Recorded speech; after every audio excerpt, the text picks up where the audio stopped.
The character of Rick is a very high-functioning alcoholic. In episode 304, we need to see him get especially drunk. So I encourage Justin to method act. First thing I told him was don't have tequila. And then, of course, he had tequila. And liquor just adds a whole new aspect to Justin. I understand things got a little creative. How many shots is the right amount of shots for drunk Rick? This is my 4th shot. I'm definitely probably gonna be in the pocket after this.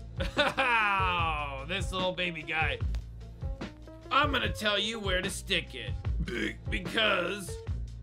Got it. See, that sounds too sober. No, it doesn't. It sounds great. I don't believe it. I don't believe you. 137. I hear a bunch of screaming demons. Is that just me? My lips are chapped. Who's got chapstick? Here to explain is a low bobo boo. Can you try to read this one on script? Man, fuck you. Jesus Christ. What happens when we die? What happens when we all die? Do you guys worry about that shit at night? All right, forget it. Forget me. I'm drunk. Shit. I'm gonna need another shot to do this. Fucking. Don't take it. Don't Then take you're gonna be it. sick. What are you talking about, man? Wait till Mike like knows. halfway through. What do you mean wait till So my you know you get a little extra boost. Man, get the fuck out of here, kid. Hopefully whoever we elect as the next prezzo won't disallow my ability to get a gun and kill my fucking self. Let's get some lines. I've got 3 things I have to do. Number 1 thing of my 3-list thing is...